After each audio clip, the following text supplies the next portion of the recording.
मैं राजन और आप जुड़ चुके हैं अतुल इंस्टीट्यूट के ऑनलाइन प्लेटफॉर्म से।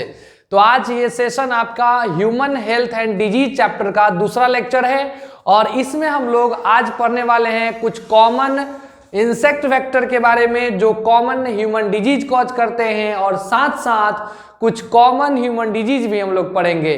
तो चलिए आज हम लोग शुरू करेंगे। उससे पहले आपको बता दें कि ये वीडियो अपने फ्रेंड सर्कल में जरूर शेयर करिएगा ताकि सभी को इसका वैल्यू मिल सके। ये सीबीएसई टर्म 2 और आने वाला नीट एग्जाम जो है 2022 का, उसके लिए इंपॉर्टेंट सेशन होगा। तो आज हम लोग इस सेशन में पढ़ने वाले हैं आज spread of common disease through insect vector. मतलब आज हम लोग पढ़ने वाले हैं कुछ पर्टिकुलर इंसेक्ट वेक्टर के बारे में जो कॉमन ह्यूमन डिजीज क्या करते हैं, स्प्रेड करने में हेल्प करते हैं। अब आता है कि सर इसमें कुछ फीमेल मॉस्क्यूटो जो है वो मोस्ट कॉमन है। फीमेल मॉस्क्यूटो के रूप में अगर देखा जाए तो आपके सामने फीमेल एनोफिलीज है और फीमेल एनोफिलीज के बारे में कहा जाता है कि ये मलेरिया कॉज करता है। Female anopheles mosquito malaria cause करता है, ठीक है ना। ये वेक्टर है, याद रखिएगा ये वेक्टर है। मलेरिया कॉज होता किसकी वजह से है तो हम सबको पता है प्लाज्मोडियम है जो कि प्रोटोजोवन पैरासाइट है। क्लियर। अब हम लोग बात करते हैं, नेक्स्ट है क्यूलेक्स। फीमेल एनोफिलीज का क्यूलेक्स अगर देखा, सॉरी फीमेल मॉस्क्यूटो में क्यूलेक्स की अगर बात कर लेते हैं तो ये फिलारियसिस और एलिफेंटियासिस जिसको करते हैं, इसको ले जाने वाला वाचरिया वैनक्रॉफ्टी ओचरिया मलाई को ले जाने वाला एक इन्फेक्टेड पर्सन से नॉर्मल हेल्दी पर्सन तक ले जाने वाला ये वेक्टर होता है। नेक्स्ट है फीमेल एडीज जो है ये डेंगू एक तरह से इन्फेक्टेड पर्सन से नॉर्मल हेल्दी पर्सन तक ले जाता है। तो ये सारे वेक्टर्स हैं जो कि मॉस्क्यूटो के वेक्टर है जो अलग अलग कॉमन ह्यूमन डिजीज को स्प्रेड कराते हैं। चलिए तो अगले स्लाइड पे हम लोग पढ़ेंगे कुछ फ्लाइज के बारे में। और ये फ्लाइज जो है ये कॉज करते हैं अलग अलग प्रकार के जो डिजीज है ह्यूमन के अंदर, उसको स्प्रेड कराने में मदद करते हैं। जैसे कि आपके सामने है एक फ्लाई, हाउस फ्लाई, ठीक है ना। ये typhoid, diarrhoea, dysentery, cholera, conjunctivitis, tuberculosis, इन सभी डिजीज का जो पैथोजन है उसको ह्यूमन तक, एक इन्फेक्टेड पर्सन से नॉर्मल ह्यूमन तक या फिर कॉन्टामिनेटेड फूड से, ठीक है ना, वो एक नॉर्मल हेल्दी पर्सन को इन्फेक्ट करते हैं। क्लियर। नेक्स्ट आपके सामने है सैंड फ्लाई जो कालाजर, ओरिएंटल सोर के पैथोजन को क्या करते हैं, पहुंचाते हैं नॉर्मल हेल्दी पर्सन तक। Next TC fly, sleeping sickness, ठीक है ना, नींद नहीं आने का प्रॉब्लम जो है, वैसे बीमारी के जो पैथोजन है उनको एक नॉर्मल हेल्दी पर्सन तक ले जाने में मदद करते हैं। नेक्स्ट है लाउज जो कि एपिडेमिक टाइफस और रेड फ्ली, बिमोनिक प्लेग जो है इसके एक तरह से जो कॉजेटिव एजेंट है उनको नॉर्मल हेल्दी पर्सन तक क्या करते हैं, ये ले जाते हैं। नेक्स्ट अब आगे हम लोग अगले स्लाइड में हम लोग जानेंगे कुछ कॉमन ह्यूमन डिजीज के बारे में जो आपके एनसीईआरटी में दिया हुआ है और जो नहीं दिया हुआ है उसमें है चिकनगुनिया के बारे में, वो हम अलग से बताएंगे भी। और आज के सेशन में कोशिश करेंगे कि सारा कॉमन ह्यूमन डिजीज कवर कर लें एक्सेप्ट मलेरिया और चिकनगुनिया। क्लियर। ये मलेरिया और चिकनगुनिया को हम एक अलग सेशन में बनाएंगे क्योंकि वो लंबा टॉपिक आ जाता है इसलिए, लेकिन कॉमन ह्यूमन डिजीज में मैक्सिमम जो है वो 7-8 कॉमन ह्यूमन डिजीज आज कवर किया जाएगा।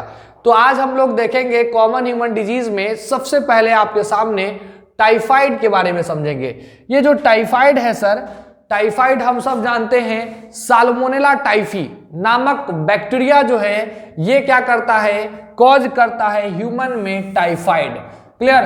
टाइफाइड जो है एक तरह से कैसे मोड ऑफ ट्रांसमिशन इसका कैसे होता है सर, तो इसका मोड ऑफ ट्रांसमिशन और इन्फेक्शन साइट की अगर बात किया जाए तो ये हमारे बॉडी में स्मॉल इंटेस्टाइन में इंटर करता है।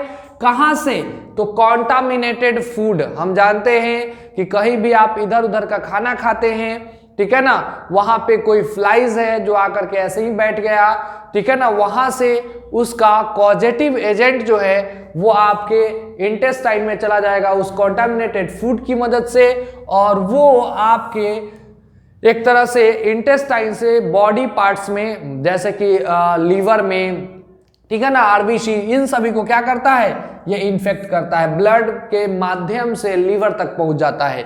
नेक्स्ट है सिम्टम क्या होगा सर, किसी को अगर टाइफाइड हो जाता है तो कैसे हम पता लगाएंगे कि इसको टाइफाइड हो गया है, तो उसका सिम्टम है कि एक जो हाई फीवर होगा वो सस्टेन करेगा, ठीक है ना, अप्रॉक्स 39 to 40 डिग्री सेंटीग्रेड का टेम्परेचर कॉन्स्टेंसी मेंटेन रहेगा बॉडी में, वीकनेस फील होगा, स्टमक पेन होगा, कॉन्स्टिपेशन होगा, हेडेक होगा, लॉस ऑफ एपेटाइट, भूख नहीं लगेगा। ये सारे सिम्टम्स हैं टाइफाइड के। क्लियर?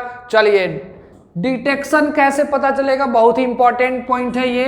डिटेक्शन पता चलता है विडाल टेस्ट, ठीक है ना, विडाल टेस्ट से पता चल जाता है कि किसी पर्सन को क्या टाइफाइड का इन्फेक्शन है कि नहीं, उसके बॉडी में क्या साल्मोनेला टाइफस बैक्टीरिया है या नहीं, इसका प्रेजेंस पता चलता है विडाल टेस्ट से। क्लियर? चलिए आगे बढ़ते हैं। नेक्स्ट है प्रिवेंशन एंड कंट्रोल। कैसे बचे भाई, कैसे हम लोग बचे पर्टिकुलर टाइफाइड से? तो बचने के लिए सबसे पहले तो अगर किसी को टाइफाइड हो गया है तो उसके लिए उसका इंजेक्शन वैक्सीन आता है, TAB वैक्सीन, उसका इंजेक्शन कर लगाना पड़ेगा। नेक्स्ट है बचने के लिए प्रॉपर सैनिटेशन का उपयोग करें, मतलब साफ सुथरा का ख्याल रखें, ठीक है ना, इधर उधर का खाना नहीं खाएं। उसके बाद है यूज ऑफ एंटीबायोटिक्स, अगर आपको उसका जरूरत पड़ता है तो आप दवा भी लेंगे और तब जाकर के आप इससे बाहर निकलेंगे। क्लियर? तो टाइफाइड जो है ये एक तरह से कॉन्टामिनेटेड फूड एंड वाटर के सेवन से होता है, तो आप अवॉइड करिए, ठीक है ना, बाहरी खाना जो भी मार्केट का होता है, इधर उधर का ओपन एरिया में रखा जाता है जहां पे इजिली फ्लाई पहुंच सकते हैं, उसी से क्या होता है, ये एक तरह से फैलता है। नेक्स्ट है निमोनिया के बारे में, दूसरा डिजीज आपके स्लाइड स्क्रीन पे दिख रहा होगा, निमोनिया। हम जानते हैं कि निमोनिया में क्या होता है, तो सबसे पहले बता दें कि निमोनिया और हीमोफिलस इन्फ्लुएंजाई बैक्टीरिया के द्वारा फैलता है ये, ठीक है ना। ये स्ट्रेप्टोकोकस निमोनिया है जिसके मदद से फैलता है, या हीमोफिलस इन्फ्लुएंजाई बैक्टीरिया है, इसके मदद से ये एक तरह से कहा जाए ये कॉज होता है निमोनिया। इसके बारे में कहा जाए कि सर कैसे फैलता है, मोड ऑफ ट्रांसमिशन, तो एरोसॉल है, मतलब एयर ड्रॉपलेट्स, ठीक है ना, जो इन्फेक्टेड पर्सन होंगे उनके नीजिंग के दौरान जो एयर ड्रॉपलेट्स नीज हुआ है, इन्वायरमेंट में रिलीज किया गया, उससे क्या हो सकता है, इन्फेक्टेड पर्सन से नॉर्मल हेल्दी पर्सन में फैल सकता है। क्लियर? तो हम कहेंगे एयर ड्रॉपलेट्स या एरोसेल के मदद से। नेक्स्ट, इन्फेक्शन साइट क्या होता है, तो ये अल्वियोलाई को अफेक्ट करते हैं, अल्वियोलाई लंग्स में इनका इन्फेक्शन होगा, और लंग्स में एक तरह से कहा जाता है कि लंग्स के अंदर जो एयर सैक्स है उसमें पानी भर जाता है, ठीक है ना, तो हम कहेंगे ये infect the alveoli, air filled sacs जो है वहां पे एक तरह से वाटर फील होता है कि भरा हुआ है, जिसके कारण सांस लेने में दिक्कत होगी। क्लियर? नेक्स्ट सिम्टम क्या अपीयर होगा भाई, किसी को निमोनिया कॉज हो गया है तो fever, chill, cough, headache, cyanosis of finger step, कहने का मतलब ब्लू कलर का हो जाएगा, जो फिंगर का आगे वाला रीजन होता है ना फिंगर स्टेप, उसमें वो ब्लू कलर का हो जाएगा, साइनोसिस इसी को हम बोलते हैं। क्लियर?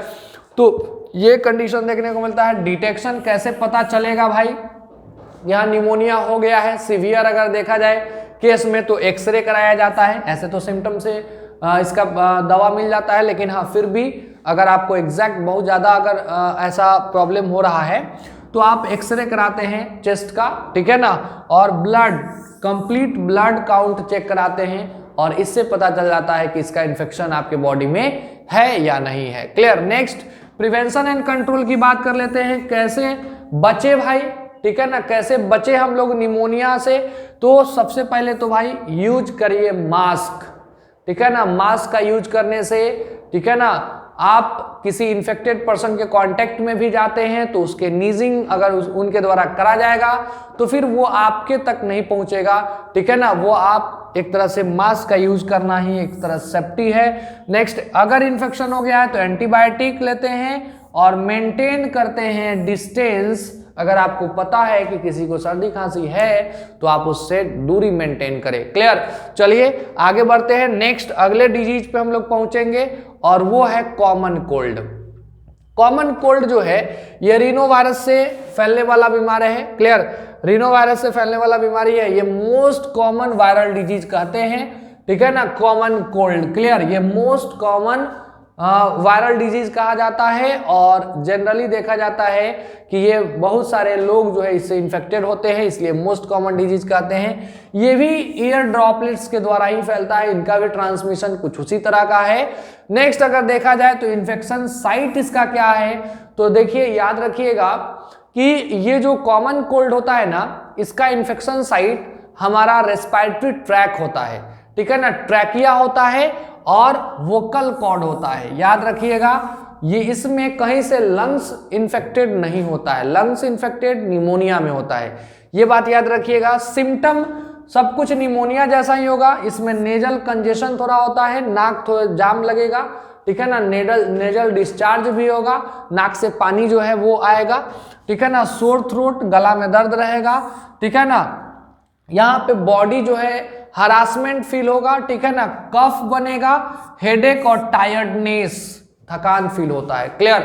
ये सारे सिम्टम्स हैं किसके, तो ये कॉमन कोल्ड के सिम्टम है। नेक्स्ट है डिटेक्शन कैसे होगा भाई, तो चेस्ट का एक्सरे कराएंगे। अब एक्सरे कराएंगे तो सर ये तो ट्रैकिया का एक तरह से इन्फेक्शन है, तो चेस्ट में कैसे पता चलेगा, तो अगर चेस्ट में होगा यानी निमोनिया है, नहीं है यानी कि ये क्या है, आपको इस कॉमन कोल्ड हो गया है। ये 5-7 दिनों का इसका पीरियड होता है, प्रॉपर केयर करने से ठीक हो जाता है। नेक्स्ट हम लोग बात करते हैं प्रिवेंशन एंड कंट्रोल की बात कर लेते हैं। तो एंटी एलर्जिक ड्रग जो है वो लिया जाता है और एंटीबायोटिक्स लेते हैं अगर सीवियर प्रॉब्लम हो रहा है तो। क्लियर? तो ये आपको कॉमन कोल्ड के बारे में हुआ। अगले अब स्लाइड पे हम लोग चलेंगे और अगले डिजीज के बारे में पढ़ेंगे। तो देखिए आपका जो एग्जाम होना है सीबीएसई का, उसमें आपको अगर किसी डिजीज के बारे में बोलता है तो आप इसी तरह से आप अगर पॉइंट बाय पॉइंट लिखते हैं तो आपको एग्जामिनर को भी सही रहता है, चेक करने में कहीं से कोई दिक्कत नहीं होगा और एग्जामिनर भी समझेगा कि आप अच्छे से पढ़े हैं। बस एक आध लाइन इसमें आप अपने तरीका से जोड़ करके लिख सकते हैं, लेकिन हाँ याद रखिएगा पॉइंट बाय पॉइंट लिखना ही सबसे अच्छा माना जाता है आंसर। क्लियर? ताकि चेक करने वक्त जो है वो सही में आसानी, टीचर को भी आसान पड़े और आपको भी लिखने में, अगर आप याद किए हुए हैं तो आपको भी लिखने में बहुत सहूलियत मिल जाता है। क्लियर? चलिए तो आगे बढ़ते हैं और देखिए अभी हम लोग बात करने वाले हैं अब किसके बारे में, अमीबाइसिस के बारे में, जिसको हम बोलते हैं अमोइबिक डिसेंट्री। ठीक है, अमोइबिक डिसेंट्री जो है ये एक तरह से एंट अमीबा हिस्टोलिटिका नामक बैक्टीरिया के द्वारा कॉज किया जाता है और ये मोस्ट कॉमन डिजीज माना जाता है किसके अंदर, चाइल्ड के अंदर, इन्फेंट्स के अंदर। ये मोस्ट कॉमन डिजीज माना जाता है चाइल्ड और इन्फेंट्स के अंदर, मतलब बच्चों में ये ज्यादा कॉमन बीमारी देखने को मिलता है। ट्रांसमिशन की अगर आप बात करो तो मोड ऑफ ट्रांसमिशन क्या है, कैसे ये फैलता है एक पर्सन से दूसरे पर्सन में, तो बस इसका एक तरह से फीकल मैटर जो होता है, इन्फेक्टेड पर्सन का जो फीकल मैटर है, फीकल मैटर कहने का मतलब जो वेस्ट है, स्टूल है, उसमें इनका एक तरह से पाया जाता है एंट अमीबा हिस्टोलिटिका का टेट्रान्यूक्लिएट सिस्ट। हम लोग कहेंगे फीकल मैटर में या कॉन्टामिनेटेड फूड एंड वाटर में से फैलता है। इसमें टेट्रा न्यूक्लिएट सिस्ट होता है जो कॉज करता है। ठीक है ना, ये इन्फेक्टिव स्टेज माना जाता है ह्यूमन के लिए। क्या माना जाता है? इन्फेक्टिव स्टेज माना जाता है फॉर ह्यूमन। क्लियर? तो ह्यूमन के लिए ये इन्फेक्टिव स्टेज है। एंट अमीबा हिस्टोलिटिका का जो अलग अलग जो स्टेज आता है, ठीक है ना, उसमें ये टेट्रान्यूक्लिएट सिस्ट जो है ये ह्यूमन के लिए इन्फेक्टिव स्टेज होता है, याद रखिएगा। और इसका ट्रांसमिशन कैसे होता है, तो ये टेट्रान्यूक्लिएट सिस्ट पाया जाता है इन्फेक्टेड पर्सन के फीकल मैटर में और वहां से फिर क्या होता है, वो फीकल मैटर पे कोई मान लेते हैं फ्लाई गया और बैठ गया, फिर वहां से वो आया अटैच होकर के और वो फ्लाई कहीं ना कहीं खुला हुआ भोजन है, समोसा है, ठीक है ना, चाट है, उस पे जा करके बैठ गया और आपने क्या किया, उसको खा लिया। जब उसको खा लिए तो वो टेट्रान्यूक्लियर सिस्ट जो इन्फेक्टेड पर्सन के फीकल मैटर में था, अब वो आपके इंटेस्टाइन में चला गया। वहां पे ये क्या करता है, ये डिजीज कॉज करेगा अमोबाइसिस या amoebic dysentery. Clear? Infection site intestinal tract है, ठीक है ना। सिम्टम क्या है, तो माइल्ड डायरिया होगा। म्यूकस जो है वो ब्लड क्लॉट के साथ स्टूल में आएगा। एब्डोमिनल पेन एंड क्रैम्प्स, कहने का मतलब पेट में दर्द होगा और क्रैम्प्स आएंगे। ये सब आपको सिम्टम देखने को मिलता है अमोबिक डिसेंट्री में। ये बहुत ज्यादा सिम्टम जो है ये बता देता है कि हाँ ये आपको अमोबिक डिसेंट्री है। क्या, तो म्यूकस विथ ब्लड क्लॉट, याद रखिएगा। नेक्स्ट है डिटेक्शन, कैसे पता चलता है, तो स्टूल टेस्ट से पता चलेगा कि हाँ उसमें क्या इसका इन्फेक्शन है या नहीं है। क्लियर? नेक्स्ट प्रिवेंशन कंट्रोल क्या है भाई, कैसे बचा जाए, तो बचने का तरीका है, तो किसी को इन्फेक्शन हो गया तो ड्रग्स वगैरह लेते हैं, बॉइल्ड वाटर लेते हैं, ORS का घोल लेते हैं, avoid contaminated food and water, मतलब ये भी खुला एक तरह से वातावरण में जो भोजन रखा हुआ है जहाँ पे फ्लाइज आसानी से पहुँच सकते हैं, वहाँ पे इनका इन्फेक्शन बहुत अधिक होने का चांस होता है, तो वैसे भोजन को सेवन करने से बचे, ठीक है ना। चलिए आगे बढ़ते हैं। नेक्स्ट स्लाइड पे हम लोग बात करेंगे। 5वां बीमारी जो है एस्कैरियोसिस है, और एस्कैरियोसिस की अगर बात कर लेते हैं तो इसमें अगर देखा जाए तो ये एस्कैरियोसिस किसकी मदद से होता है, तो प्रोटोजोअन पैरासाइट है एस्कैरिस लुम्ब्रिकोइड्स, और ये एक तरह से मोस्ट कॉमन डिजीज माना जाता है चाइल्ड का। एस्कैरियोसिस एक तरह से वैसे बच्चों में होता है जो जनरली बच्चों में ये कॉमन डिजीज माना जाता है। धूल में खेल रहे हैं बच्चा, है ना, और इसका भी इन्फेक्शन उसी तरह से फिकल मैटर में पाया जाता है, यानी धूल वगैरह में पाया जाता है, तो आसानी से उनके इंटेस्टाइन तक पहुंच जाएगा और डिजीज कॉज करने का काम करेगा। क्लियर? तो मोड ऑफ ट्रांसमिशन की अगर बात कर लो आप, तो क्या होगा, फिकल मैटर, ठीक है। Next contaminated food and water, इससे भी फैलता है। क्लियर? तो अगर आपको ये वीडियो समझ में आ रहा है, ठीक है ना, और आप जो है अगर आगे भी चाहते हैं कि कोई स्पेशल टॉपिक पे मेरा वीडियो बने, तो आप वो टॉपिक जरूर कमेंट में लिखिएगा, उस पर हम जल्द से जल्द कोशिश करेंगे कि वो वीडियो बना करके अपलोड करें। क्लियर? ऐसे आपका ये कोर्स चलता रहेगा। ऐसे 28 अप्रैल से आपका CBSE जो है वो डेट अनाउंस कर दिए हुआ है। उससे पहले हम लोग सिलेबस को कवर करेंगे और फिर उस पर हम लोग देखेंगे, सैंपल पेपर वगैरह प्रैक्टिस भी करेंगे ताकि अपना एग्जाम बेहतर हो। चलिए, तो आगे बता रहे थे faecal matter, contaminated food and water से ये क्या होता है, फैलता है। इसका इन्फेक्शन साइट देखा जाए तो वो इंटेस्टाइनल ट्रैक है, ठीक है। आगे हम लोग बढ़ते हैं। नेक्स्ट है सिम्टम्स की बात कर लेते हैं। तो सिम्टम जो है इसमें सीवियर एब्डोमिनल पेन होता है, ठीक है ना, इंटरनल ब्लीडिंग होता है, मतलब इंटेस्टाइन में ही ब्लीडिंग होगा। ब्लॉकेज हो जाता है, चूंकि आप अगर देखा जाए तो पेट में मतलब इंटेस्टाइन के अंदर अगर देखें तो एस्कैरियोस इस तरह का होता है, लंबा लंबा, ठीक है ना, और मान लेते हैं इंटेस्टाइनल ट्रैक है, पूरा ट्रैक को जाम कर देता है, ठीक है ना, ये ट्रैक को पूरा जाम कर देता है, जिसके कारण हम कहेंगे ब्लॉकेज ऑफ इंटेस्टाइनल पैसेज, ठीक है ना, और जिसके कारण बहुत ही डाइजेशन में प्रॉब्लम होने लगता है, पेट में दर्द, क्रैम्प होने लगेगा। क्लियर? तो इसको हम लोग कहेंगे ये सिम्टम हो गया किसका, तो ये सर सिम्टम हो गया आपको एस्कैरियोसिस का। क्लियर? नेक्स्ट है डिटेक्शन, कैसे पता चलेगा, तो इसमें CBC कराते हैं, कंप्लीट ब्लड काउंट करते हैं इसमें, और WBC जो है इसमें बढ़ा हुआ रहता है, इससे पता चल जाएगा, ठीक है। CT स्कैन करा लेते हैं, ज्यादा अगर प्रॉब्लम हो रहा है तो एब्डोमेन का क्या करते हैं, CT स्कैन करा के देख लेते हैं, और नहीं तो MRI कर लेते हैं। क्लियर? तो ये पूरा एक तरह से डिटेक्शन के लिए यूज किया जाने वाला टेक्निक है। नेक्स्ट है प्रिवेंशन एंड कंट्रोल, कैसे बचना है, क्या प्रिवेंशन कंट्रोल है, तो प्रॉपर सैनिटेशन। देखिए, प्रॉपर सैनिटेशन कहने का मतलब कि प्रॉपर तरीके से अपना साफ सुथरा खाना खाइए और साफ सुथरे वातावरण में रहिए। क्लियर? तो ये प्रॉपर सैनिटेशन इसका मात्र उपाय है। अगले स्लाइड पे हम फिलारियोसिस आपको पढ़ाने जा रहे हैं, और फिलारियोसिस की अगर बात करें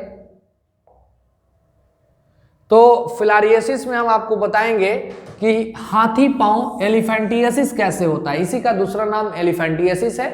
और ये एक तरह से हेलमिंथ डिजीज हम लोग कहते हैं, और ये कॉज करने वाला जो एक तरह से हेलमिंथ है या वॉर्म है, उसका नाम वाउचेरिया बैनक्रॉफ्टी या मलाई कहा जाता है। वाउचेरिया बैनक्रॉफ्टी या वाउचेरिया मलाई है, याद रखिएगा इस बात को। और ये हेलमिंथ डिजीज है एक प्रकार का, ठीक है ना, वॉर्म इन्फेक्शन होता है इसमें। और ये कॉज करने वाला जो है वो एक तरह से जो स्टेज होता है इस पर्टिकुलर हेलमिंथ का, वो है माइक्रोफ्लेरियाई। क्या है?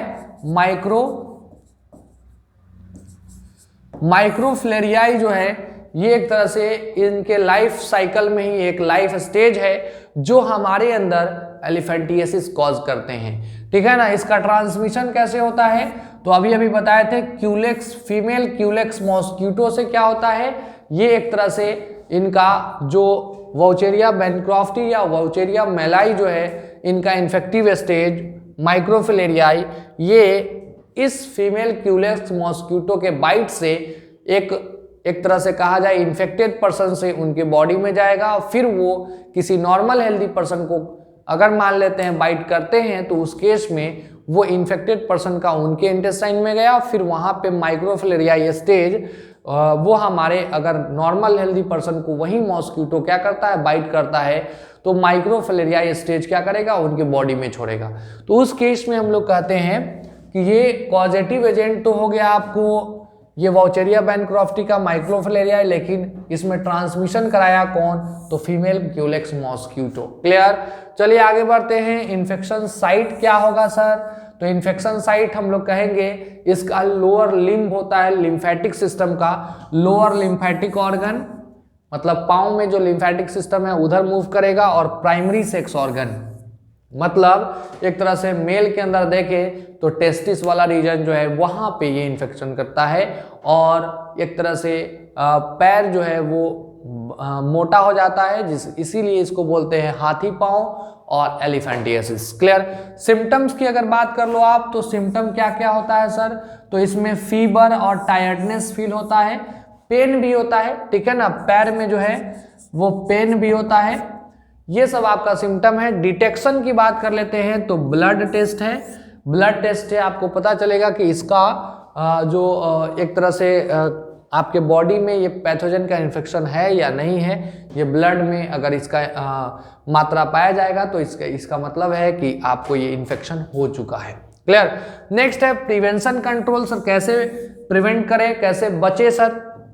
तो बचने के लिए सबसे पहला बात, तो अगर किसी को इन्फेक्शन हो चुका है तो कीमोथेरेपी, आर्सेनिक और एंटीमनी का कीमोथेरेपी दिया जाता है, ठीक है ना, जो पेन से थोड़ा सा राहत देता है, ठीक है ना, लेकिन हाँ इसका परमानेंट क्योर नहीं है।